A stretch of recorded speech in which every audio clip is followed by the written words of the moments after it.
प्रभु श्री राम जब लौट करके आए रावण को मार के, तो जनक जी महाराज ने एक पत्र लिखा और पत्र लिख करके राम जी से कहा कि हे जामाता जी, हे दामाद जी, 14 वर्ष बाद आप वन से आए हो। आप में तो जनकपुर के लोगों के प्राण हैं ही, परंतु हमारी लाली जो है जानकी, वो तो हमारी प्राण ही हैं।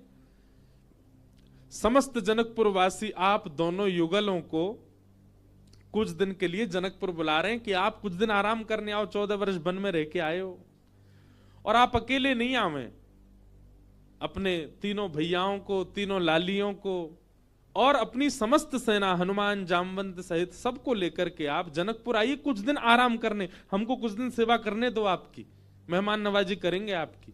कुछ दिन के भ्रमण के लिए आप लोग जनकपुर आ जाओ।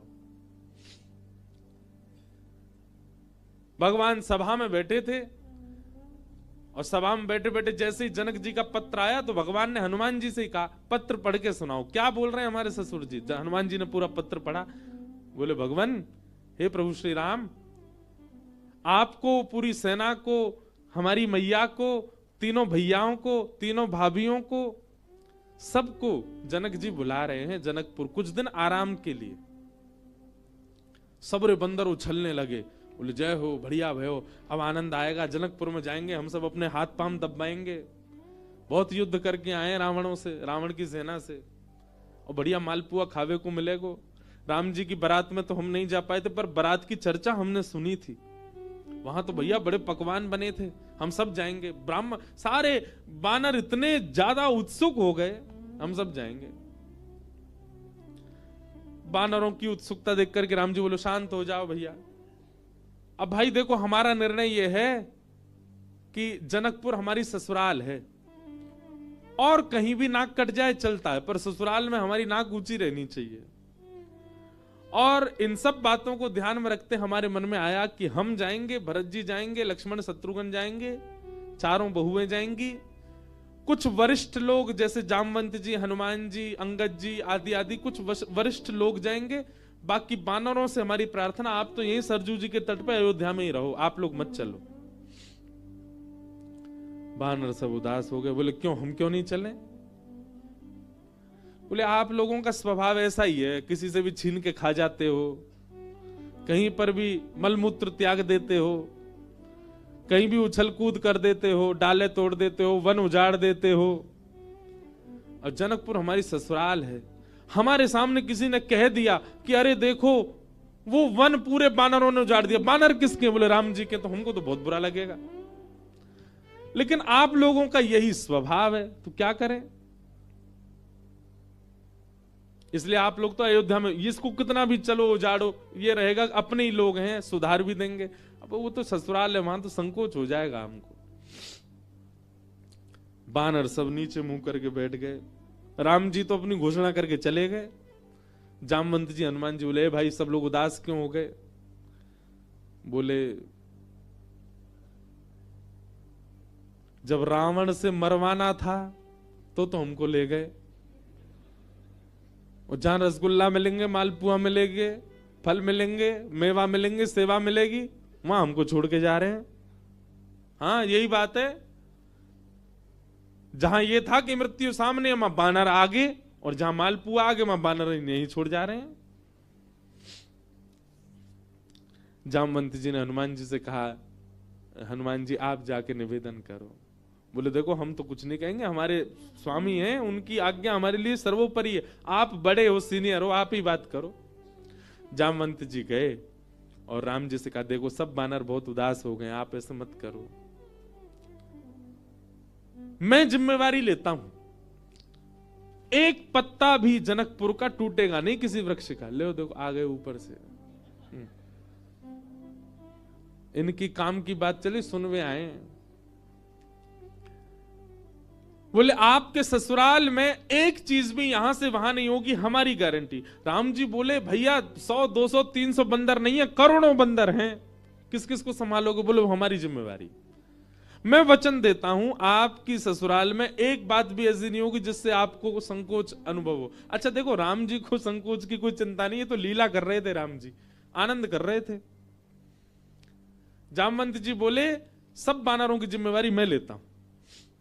राम जी बोले देख लो, फिर हम कुछ बात होगी हम तुमसे ही कहेंगे। जामवंत जी बोले आप कह लेना हमसे, बस जिम्मेवारी हमारी। ठीक है। जामवंत जी बाहर आए, बाहर आकर के सब बानरों से बोले हाँ भैया सुनो, राजी हो गए राम जी आप सबको ले जाने के। बंदर तो छलन लगे, जय हो राजा रामचंद्र भगवान की जय हो, हमारे जामवंत जी की जय हो, अब तो जाएंगे खूब आनंद करेंगे। बोले लेकिन सावधान, मैंने जिम्मेवारी ली है, एक पत्ता भी नहीं टूटना चाहिए जनकपुर के किसी वृक्ष का। बानर बोले बिल्कुल नहीं टूटेगा, आप तो बिल्कुल आज्ञा करो कैसे चलना है। बोले सब मुझे देखो, जो मैं करूं वही करना है, जब मैं बोलूं तब बोलना है, जब मैं शांत रहूं तब, यहां तक कि श्वास भी मेरे संगी लेनी है सबको। मैं जब छोड़ूं तब छोड़नी, तब लेनी तब लेनी, मैं जब मुड़ूं तब मुड़ना, मैं जब देखूं तब देखना, मैं जब सोऊं तब सोना, मैं जब खांसूं तो खांसना। बानर बोले ठीक है। राम जी बोले एक बार हमको डेमो दिखाओ। जामवंत जी खड़े हो गए, करोड़ों बंदर खड़े सामने। जामवंत जी ने अपना उल्टा हाथ उठाया, सारे बानरों ने अपना उल्टा हाथ उठाया। जैसे परेड होती है ना 26 जनवरी को, तो हमारे मिलिट्री के जवान बिल्कुल एक संग उनके हाथ पैर चलते हैं, ये हाथ पीछे तो यही हाथ पीछे जाएगा। उनको देखो कभी, उनके पैर भी बिल्कुल समय पे आगे, समय से पीछे, गर्दन भी समय से चलेगी। वैसे मिलिट्री के जवानों की तरह सब बंदर खड़े हो गए। जामवंत जी हंसे तो सबरे बंदर हंसे। जामवंत जी खांसे तो जिनको खांसी नहीं आ रही वो जबरदस्ती खांसे। लोग खांसना ही है, जामवंत जी खांस रहे हैं। राम जी बोले चलो ठीक है, अब चलते हैं जनकपुर। आहा, जनकपुर की ओर जा रहे हैं। 14 वर्ष बाद वन से लौटने के बाद, राज्याभिषेक के बाद राजा रामचंद्र भगवान पूरे नगर में उत्सव मनते जा रहे हैं। जहां जहां से निकलते हैं वहीं पुष्प वर्षा हो रही है, विशाल सेना राम जी की चल रही है। पर इस पूरी यात्रा का सबसे श्रेष्ठ केंद्र बिंदु, आकर्षण बिंदु था बानरों की परेड। बिल्कुल ऐसे चल रहे हैं सीधे। जामवंत जी इधर देखे तो सब बानर इधर देखे, जामवंत जी नीचे तो सब नीचे, जामवंत जी खुजा में तो सब खुजा में। जैसे ही जनकपुर में पहुंचे, राम जी की सब बलैया लेने लगी अटारीन से। हमारे पहुना आए हैं, हमारे जमाई राजा आए। सबके नेत्र सजल हो गए। पर पूरे जनकपुर में जैसे ही बानरों ने प्रवेश किया, आहा, बानरों की ऐसी प्रशंसा, भैया कैसे सुधरे भाई। अच्छा, जामवंत जी ने सबके काजे वस्त्र भी सिलवाए थे। सब बानर बिल्कुल बढ़िया, ऊपर को आधी बगलबंदी सी पहन के, नीचे धोती सी पहन के, टोपा से पहन के चल रहे थे। कैसा, मैं तो चिंतन करता हूं कैसे लग रहे होंगे सब। हम बंदरों के बीच में ही रहते हैं ना वृंदावन में। महाराज आरती का थाल ले लेकर के जनकपुर की सब नारियां आरती कर रही हैं, पर बानर नहीं उनकी ओर देखें भी। जब जामवंत जी देखेंगे तभी देखेंगे। जनक जी महाराज ने स्वागत किया और स्वागत करके खूब प्रेम से वार्ता हुई। ऊपर बोले भैया पूरे जनकपुर में हल्ला है आपके बानरों का, कैसी सेना। लग रहा है देखते ही बनता है कि यही बानर मार सकते हैं रावण की सेना को। इतने शिष्टाचारी, इतने गंभीर। देखो इतनी बड़ी सभा में करोड़ों बानर बैठे हैं, पर सुई गिर दो तो उसकी आवाज भी आ जाएगी। Pin drop silence.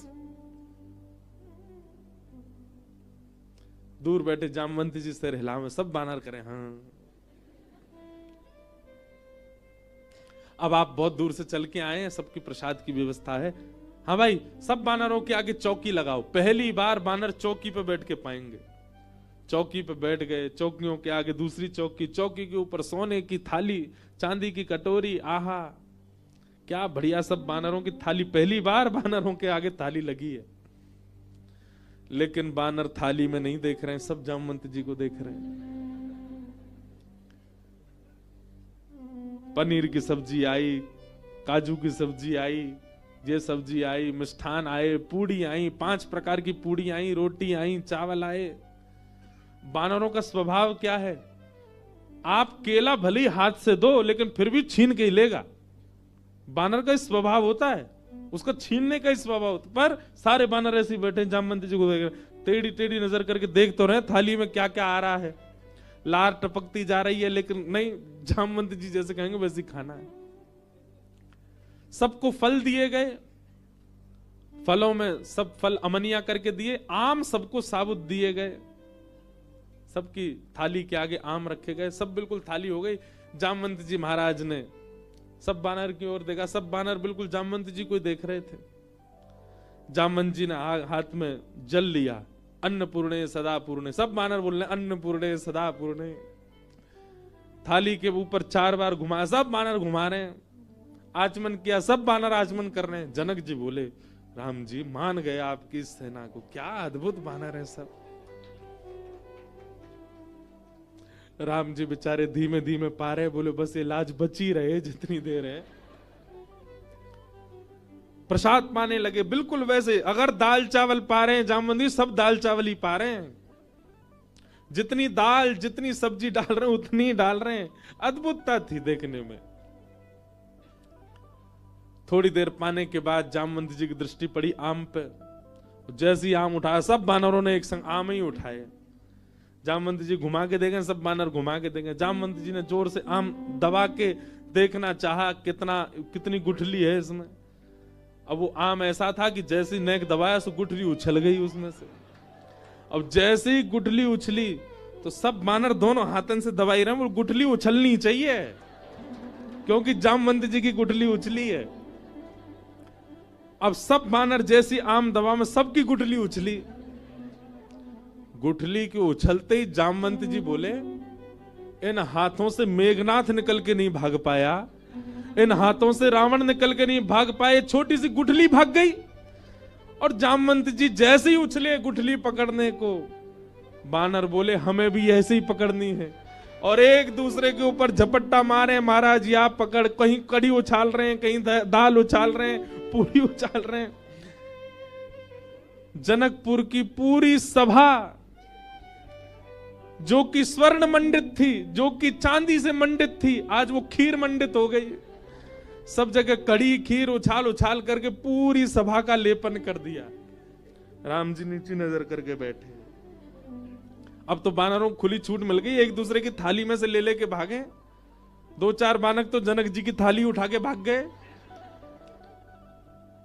Janak ji देखते रहे और देखते ही देखते जनक जी की दृष्टि पड़ी राम जी को। राम जी बड़े संकोच। जनक जी समझ गए ये तो भैया पूरा प्री प्लान्ड था कि सीधे सीधे चलना है, सीधे सीधे खाना है। नहीं, बानर अपना स्वभाव कैसे छोड़े। राम जी को संकोच में देख जनक जी ने उनको हृदय से लगाया। बोले हम बिल्कुल अप्रसन्न नहीं है, हमको प्रसन्नता है कि इतना आनंद हुआ आज जनकपुर में इतने दिन बाद।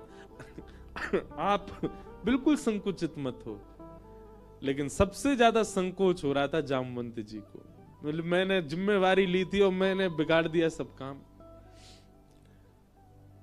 जब जनक जी को राम जी को हृदय से लगाते हुए देखा तो जामवंत जी के मन में आया मैंने बहुत बड़ा अपराध कर दिया। आज जितने प्रेम से राम जी अपने ससुर जी को हृदय से लगा रहे हैं, हे भगवान मेरे अपराध का पीड़ा जो मेरे चित्त में है वो तभी दूर होगी जब इतने प्रेम से ठाकुर जी मुझे भी अपने हृदय से लगाए।